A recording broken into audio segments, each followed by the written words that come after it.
तो सबसे पहले हम लोग समझते हैं कि लाइफ प्रोसेस होता क्या है, ठीक है। तो हमारे जीवन के लिए या जितने भी लिविंग थिंग्स है अपने जीवन के लिए बहुत सारे परफॉर्मेंस को परफॉर्म करते हैं, क्या करते हैं, यानी बहुत सारे फंक्शन है हमारे शरीर में जो हमारे जीवन को क्या रखने के लिए, बनाए रखने के लिए इम्पोर्टेंट है। क्या है?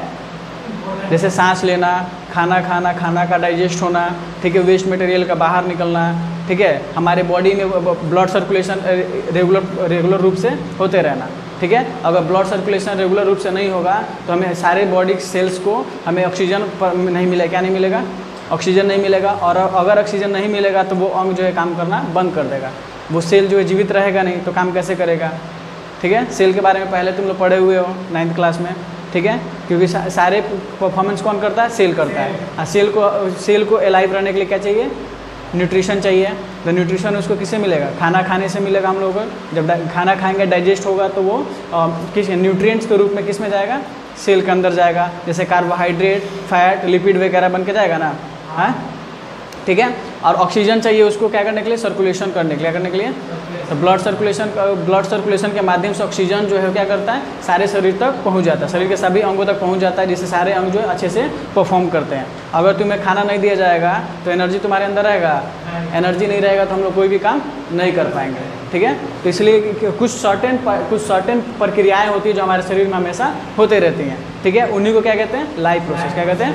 और उसके अंतर्गत होता क्या है कि हमें एनर्जी मिलता है, हमारा शरीर ग्रोथ करता है, ठीक है, हमारा शरीर क्या करता है? ग्रोथ करता है। और हमारे शरीर में जो भी डैमेजेस होते हैं, जो भी उसके उन्हें क्या करता है? रिपेयर करता है। क्या करता है? यानी कि मेंटेनेंस का काम होता है। क्या होता है? मेंटेनेंस को हिंदी में क्या कहते हैं? अनुरक्षण। क्या कहते हैं? अनुरक्षण कहते हैं। तो हमारे शरीर में जो भी हम लोग का प्रक्रिया होती है क्या करते हैं? हमारे शरीर को मेंटेनेंस करते हैं। क्या करते हैं? हाँ, तो अब ऐसे भी बोल सकते हैं हमारे शरीर के अनुरक्षण के लिए जितने भी प्रक्रियाएं होती हैं उन्हें की क्या कहते हैं? जैव प्रक्रिया कहते हैं। क्या कहते हैं? यानी लाइफ प्रोसेस। क्या कहते हैं? फैन बंद करो, हल्ला ज़्यादा हो रहा है, ठीक है। तो यहाँ पे कुछ डिफिनेशंस दिए गए हैं। क्या दिया गया है कि all living things perform certain life process like growth, excretion, respiration, circulation etcetera. तो सारे लिविंग ऑर्गेनिज्म जो है कुछ सर्टेन लाइफ प्रोसेस को क्या करते हैं? परफॉर्म करते हैं। जैसे एक्सक्रेशन का मतलब क्या होता है? वेस्ट मटेरियल्स का बाहर जाना। रिस्पिरेशन का मतलब होता है सांस लेना। क्या होता है? ठीक है। तो रिस्पिरेशन दो तरह का होता है, ठीक है, एक ब्रीथिंग होता है, एक रिस्पिरेशन होता है। तो ब्रीथिंग और रिस्पिरेशन में क्या डिफरेंस होता है वो हम नेक्स्ट क्लास में बताएंगे। थोड़ा सा इंट्रो दे देते हैं। ब्रीथिंग का मतलब होता है एक्सचेंजेस ऑफ गैसेज। क्या होता है? एक्सचेंजेस ऑफ गैसेज, यानी कार्बन डाइऑक्साइड को एक्सहेल करना और ऑक्सीजन को इनहेल करना। क्या करना? हम लोग सांस क्या लेते हैं? ऑक्सीजन। रिलीज क्या करते हैं? Carbon dioxide. तो इनहेल ऑफ ऑक्सीजन एंड और एक्सहेल ऑफ कार्बन डाइऑक्साइड, यानी गैसेज एक्सचेंज हो रहे। क्या हो रहा है?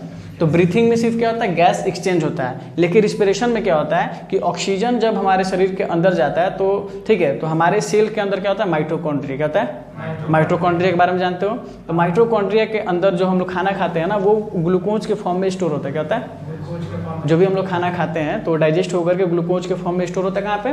माइटोकॉन्ड्रिया में, ठीक है। तो जब ऑक्सीजन जब जाता है तो ऑक्सीजन जाके माइटोकॉन्ड्रिया में जो ग्लूकोज है ना उसको तोड़ता है। क्या करता है? ठीक है, सिंपलेस्ट फॉर्म में चेंज करता है। तो चेंज करेगा तो उससे एनर्जी रिलीज होती है। क्या होता है?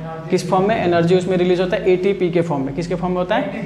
एटीपी। तो एटीपी क्या होता है? एडिनोसाइन ट्राइफॉस्फेट, जिसको कहा जाता है करेंसी ऑफ एनर्जी। क्या कहा जाता है? करेंसी ऑफ एनर्जी कहा जाता है, ठीक है। तो ये उस रिस्पिरेशन का मतलब क्या हो गया कि सांस लेना, ऑक्सीजन के प्रेजेंस में ग्लूकोज के मॉलिक्यूल्स का टूटना और एनर्जी रिलीज करना, वो होता है रिस्पिरेशन। क्या होता है?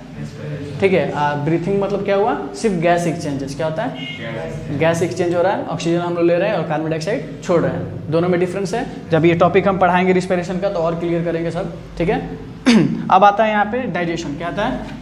डाइजेशन। तो डाइजेशन में क्या होता है? हम लोग जब भी भोजन करते हैं ना तो क्या खाते हैं? प्रोटीन खाते हैं, कार्बोहाइड्रेट खाते हैं, फैट खाते हैं। क्या खाते हैं? मेनली यही चीज़ खाते हैं। क्या खाते हैं? प्रोटीन, कार्बोहाइड्रेट, फैट, मिनरल्स वगैरह ये सब ना खाते हैं। तो इनमें क्या होता है कि प्रोटीन, कार्बोहाइड्रेट और फैट ये हमें बड़े पैमाने पे यानी लार्ज स्केल पे चाहिए होते हैं। क्या होता है? ठीक है। और जो मिनरल्स और विटामिन होते हैं वो हमें स्मॉल स्केल पे चाहिए। क्या चाहिए? छोटा, कम अमाउंट में चाहिए, है ना, ठीक है। तब देखो, तो ये जो तीन चीज़ें हम लोग खाते हैं, कार्बोहाइड्रेट, फैट और क्या खाते हैं? प्रोटीन। तो ये इसके जो मॉलिक्यूल्स होते हैं ना बहुत बड़े बड़े होते हैं। क्या होते हैं? जैसे रोटी खाएंगे, चावल खाएंगे या केला खाएंगे, आलू खाएंगे, जो भी चीज़ें इसमें कार्बोहाइड्रेट, फैट वगैरह मिलेगा ना ठीक है। तो इसके मॉलिक्यूल्स बहुत बड़े बड़े होते हैं, तो ये डायरेक्टली हमारे शरीर को लगेंगे नहीं, मतलब शरीर में जल्दी से ऑब्जॉर्ब नहीं होंगे, क्या नहीं होंगे, इसलिए इनका सिंपलेस्ट फॉर्म में चेंज होना आवश्यक है। क्या है? सिंपलेस्ट फॉर्म में चेंज होना आवश्यक है। और इन्हीं के मॉलिक्यूल्स को सिंपलेस्ट फॉर्म में चेंज करने की जो प्रक्रिया होती है वो क्या कहलाती है? डाइजेशन। क्या कहलाता है? यानी पाचन कहलाता है। ठीक है, क्या समझ में आ रहा है? बुझा रहा है क्या? जब हम लोग खाना खाते हैं तो खाना में क्या क्या खाते हैं? कार्बोहाइड्रेट, प्रोटीन और फैट, 3 चीज़ें खाते हैं। ठीक है, तो इनके मॉलिक्यूल्स बहुत बड़े होते हैं जो हमारे शरीर में डायरेक्टली ऑब्जॉर्व नहीं होगा, ऑब्जॉर्प्शन उनका नहीं होगा। इसको सिंपलेस्ट फॉर्म में तोड़ना आवश्यक है। ठीक है, तो सिंपलेस्ट फॉर्म में तोड़ने का जो प्रक्रिया होता है वही क्या कहलाता है? डाइजेशन कहलाता है। ठीक है, तो अब डाइजेशन फिर हम लोग नेक्स्ट टॉपिक में कवर करेंगे इसको अगले क्लास में। ठीक है, अब आ गया तुम्हारा सर्कुलेशन। क्या आया? सर्कुलेशन। तो सर्कुलेशन में क्या होता है, इसमें अब इससे रिलेटेड ऑर्गन के बारे में पढ़ेंगे कि कौन कौन सा ऑर्गन क्या क्या काम करता है। ठीक है, सर्कुलेशन में मेनली तुम्हारा क्या होता है? हार्ट होता है और ब्लड वेजल्स होता है। क्या होता है? हार्ट और ब्लड वेजल्स। ठीक है, तो ब्लड वेजल्स का काम है कि ऑक्सीजनेटेड ब्लड और डीऑक्सीजनेटेड ब्लड को कैरी करना, हार्ट तक पहुंचाना, और हार्ट का काम है कि उसको प्यूरिफाई करके फिर तक सारे अंगों तक पहुंचाना। ठीक है, तो ये होता है सर्कुलेशन में। किसमें? आई ब्लड सर्कुलेशन के माध्यम से ही जितने भी न्यूट्रिएंट्स हम लोग ले रहे हैं, ये carbohydrate, fats, mineral, vitamin, protein, सब क्या होते हैं? न्यूट्रिएंट्स होते हैं। क्या होते हैं? न्यूट्रिएंट होते हैं। तो जितने भी न्यूट्रिएंट्स हम लोग ले रहे हैं वो ब्लड सर्कुलेशन के माध्यम से ही सारे शरीर के अंगों तक पहुंचते हैं। ठीक है, तो ये हो गया सर्कुलेशन का। अब लास्ट टॉपिक आएगा तुम्हारा एक्सक्रीशन। क्या आएगा? तो एक्सक्रीशन में तुम्हारा क्या काम करेगा? किडनी। क्या काम करेगा? किडनी। तो क्या करता है? जो भी मतलब ब्लड में जो भी अशुद्धियाँ होती है उन्हें क्या करता है? फिल्टर करता है। क्या करता है? फिल्टर करता है और प्यूरिफाई करके फिर से ब्लड को ऊपर कर देता है, जो भी वेस्ट मटेरियल होता है उसको बाहर निकाल देता है, यूरिन के फॉर्म में निकलता है ना। तो एक्सक्रीशन का क्या काम है कि जितने भी वेस्ट मटेरियल होंगे हमारे शरीर में उन्हें क्या करेगा? बाहर निकाल देगा। नहीं तो अगर नहीं निकालेगा तो वो पॉइजनस होता है। क्या होता है? पॉइजनस होता है। हमारे शरीर में धीरे धीरे वो पॉइजन फैल जाएगा और हम लोग डेथ हो जाएंगे, मर जाएंगे। ठीक है, तो इसलिए सारे ये जो प्रोसेस दिख रहा है ना, डाइजेशन, रिस्पिरेशन, सर्कुलेशन, एक्सक्रीशन, वो हमारे शरीर के मेंटेनेंस के लिए बहुत ही इंपॉर्टेंट है। और इन्हीं सारे फंक्शन को क्या कहा जाता है? Life process. इन्हीं सारे प्रोसेस क्या कहा जाता है? लाइफ प्रोसेस कहा जाता है। ठीक है, क्लियर?